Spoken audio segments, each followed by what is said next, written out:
तो आज 1 तारीख सितंबर महीना 9 2022 कक्षा 5 से लेकर 12 तक स्टैंडर्ड वीकर सेक्शन के लिए बच्चों फ्री वीडियो है।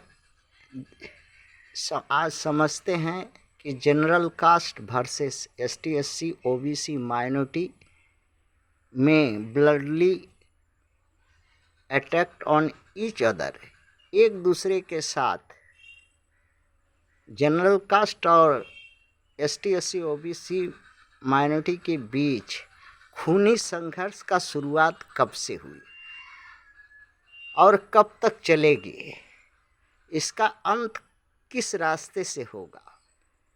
यहाँ शुरुआत जो है सभ्यता सिंधु घाटी से के पहले 7,700 से वर्ष पहले की बात है। उसमें देव दानव देवासुर संग्राम चलता था। बाद में राजा महाराजा के समय में वंश परंपरा छत्री में लड़ते थे। कुछ छत्री अछूत जाति के थे, कुछ छत्री ब्राह्मण से पैदा हुए दोगला छत्री थे। इनमें संघर्ष होता रहा और इसका प्रमाण है, ऐसा नहीं है कि ऐसे ही।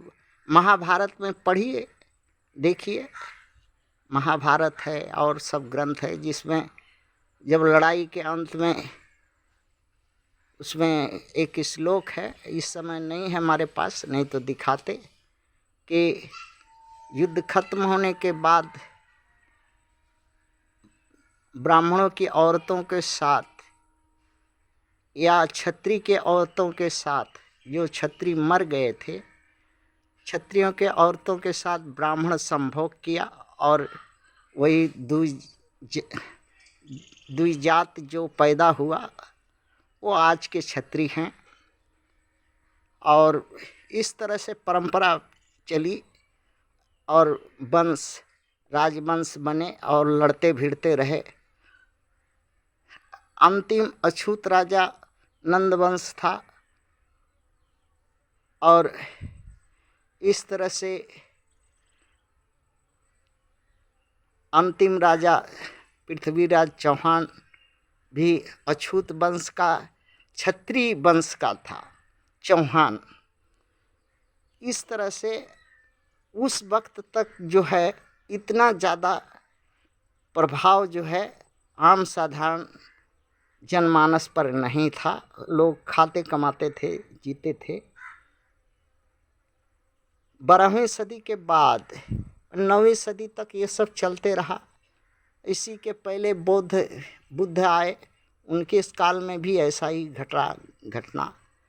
और 9वीं सदी के बाद जो है बुद्ध का खूब बोलबाला बढ़ा और 13वीं सदी तक अंत हो गया। 13वीं सदी में पुष्यमित्र शुंग ने ब्राह्मणों का राज व्यवस्था तंत्र कायम किया, जिसमें पेशवा है और जैसे बहुत से लोग हैं, सेन है, पेशवा है और सब वंश बने। और इसके बाद इसी बीच में मुगल आए। मुगल भी वैसे ही किए, इन क्षत्रिय ब्राह्मण वैश्यों को साथ लेकर के मूल निवासी जातियों का दोहन करते रहे। अंग्रेजों के बाद उसके बाद मुगल के बाद अंग्रेज आए। अंग्रेज भी वही पॉलिसी किए, मगर जाते वक्त अंग्रेज ने एक बहुत बड़ा अन्याय इस अछूत वर्ग के साथ करके गया, जो आज भी जिसका दंश भोगने पड़ रहा है। जब आज़ादी का लड़ाई सभी मिल के लड़ा था, सभी वर्ग मिला था और सभी जितना भी अछूत क्रांतिकारी थे, भगत सिंह, खुदीराम राजगुरु उधम सिंह, ये सब को चुन चुन कर फांसी चढ़ाया और अंग्रेज़ों के खिलाफ जगह जगह विद्रोह में अछूत भागीदार रहा, बराबरी का हिस्सादार रहा। लेकिन क्या मत आया अंग्रेज़ों को?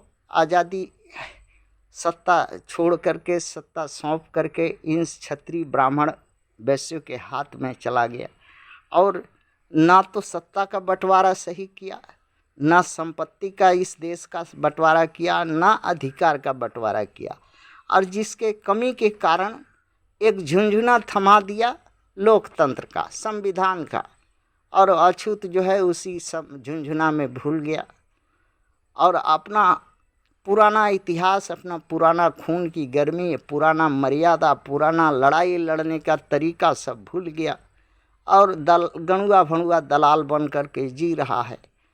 और इस ब्राह्मण क्षत्रिय वैश्यों की पार्टियों में हाँ 2-4 जो है किसी तरह से MP MLA बन जा रहा है, किंतु कुछ पा नहीं रहा है और न कोई कुछ पाएगा, क्योंकि व्यवस्था सत्ता का है, अधिकार का है, संपत्ति का है, बराबरी का है, और संपत्ति सारा देश का 99 भाग क्षत्रिय ब्राह्मण वैश्यों में है और 1-2% 1-2 आदमी को 10 बिस्सा 5 बिस्सा 1 बीघा 5 बीघा 10 बीघा किसी अछूत के पास खेत होगा तो होगा। नौकरी का सहारा था, वो भी टंट घंट करके छीन लिया। अब अछूत जाएगा कहाँ जाए, बचे तो कैसे बचे? लड़ाई का रास्ता सोचता नहीं। अब लड़ाई के रास्ता पर चलने के अगर चले तो सबसे पहला उसका शत्रु होगा इस देश का जो अभी वर्तमान सत्तासीन जो है, उसकी सेना से लड़ाई करने पड़ेगा और उसी सेना के बाद दौलत यहाँ सत्ता कायम कर ले है।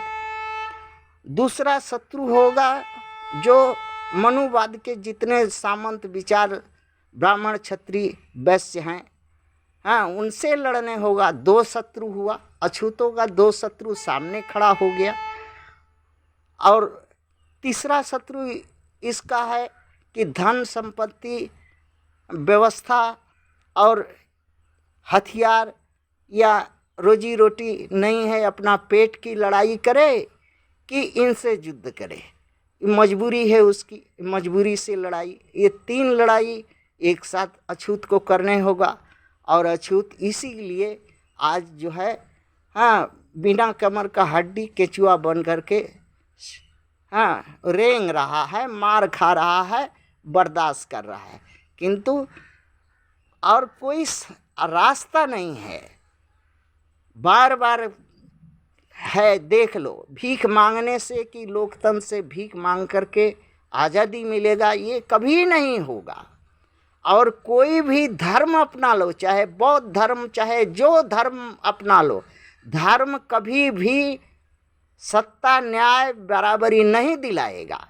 फिर भी अछूत जो है अंधा मूर्खों की तरह भेड़ बकरी बनल है। तो और क्या करेंगे, क्या कहेंगे, क्या कह सकते हैं? यही कहेंगे कि अभी भी वक्त है। जो कुछ गंवाया उसके पाने का रास्ता एक ही है कि अपना दम पर चंदा करो, जैसे भी हो, अपने थोड़ा ज़्यादा परिश्रम करो,